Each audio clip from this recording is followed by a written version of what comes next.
Chancellor Hébert, President and Vice Chancellor Shepard, Dr. Ayed, distinguished guests and participants, fellow students, families, and friends, I'm pleased to address you on behalf of the graduating class this morning. 5 years ago, I stood here giving the valedictorian speech as an undergrad, and now I've come full circle to give it as a graduate student.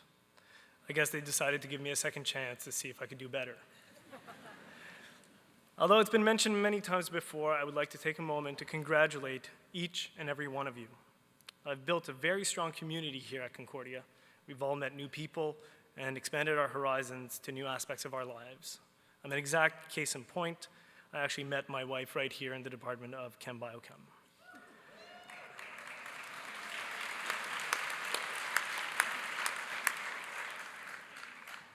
Our community that we've established here at Concordia will continue to support us in each new project we undertake. Like you, I've learned many valuable lessons here at Concordia, maybe even more so since I did both my undergrad and my graduate studies here, an accumulation of almost a decade of my life. After this home stretch of schooling, it seems for as long as I can remember, I settled into the school routine. As an undergrad, most of our attention was focused on performing well in the classroom and in the labs. The graduate training, on the other hand, shifted heavily to conducting research, being innovative, and learning this very difficult new trade called publishing.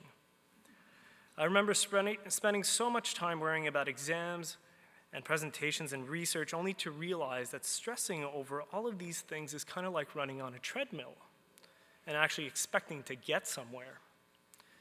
I spent a lot of time trying to think what I could possibly say here today.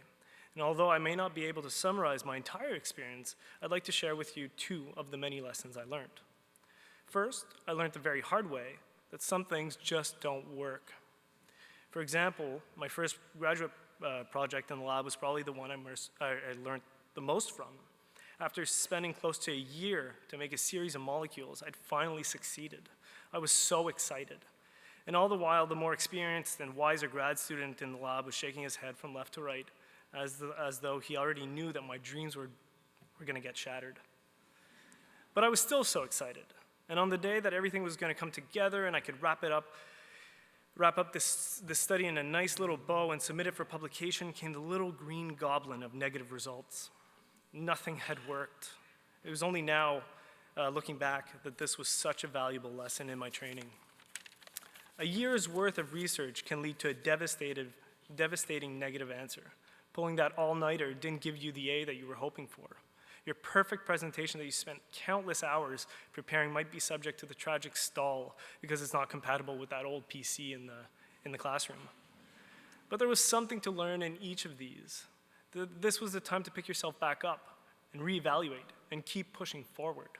Your network of family and friends kept you sane in these times of crises. Your mentor might have been even harder on you because he or she knew that you could come back stronger. Your presence here today is testament to that.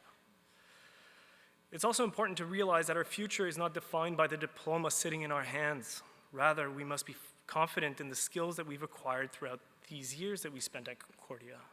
To think of this degree as a handbook of knowledge, tools, and skills for the next step, whatever that may be.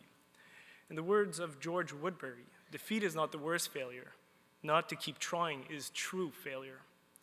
The second lesson I learned at Concordia is to not let fear get the best of me. As the finish line approaches, it's inevitable to think, what am I going to do next? And am I ready? Having spent almost my entire university experience at Concordia, that thought crossed my mind more than once. To see this through, I wanted to experience another academic setting, and with the help of my supervisor, Dr. Wilds, I got to go to Vanderbilt University in Nashville. It was there that I realized I had nothing to be scared of. I was more prepared than I ever thought I was. You are more prepared than you think you are. Trust in everything you've acquired over the years. J'aimerais féliciter chacun d'entre vous pour vos efforts et vos succès. Prenons le temps de remercier tous ceux qui nous ont aidés au cours de nos études, nos parents, nos bien-aimés, nos amis. Sans eux, notre trajet aurait été pratiquement impossible, sinon très, très difficile. We should all take a moment to commemorate our professors and mentors who have spent countless efforts teaching us, even as far as inspiring us. Dr. Wild and Nerona sitting here today are prime examples of that for me. I'd like to thank the lab community, which has made my experience enjoyable and stimulating. Many thanks to past and present members. In closing, I would like to take a moment to thank those dearest to me, my lovely wife, Mina, my parents, Dom and Tim, my brother, Sean, my grandmother, Nana, Ate and Mama, and my many friends who helped me keep sanity. And I'd like to thank you for your attention and wish you all good luck.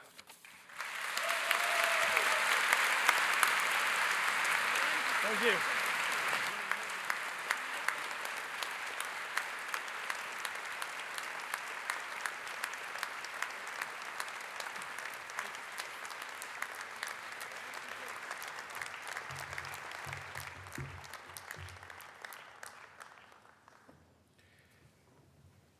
Dr. Flaherty, it was good to have you back, and thank you for inspiring us this morning.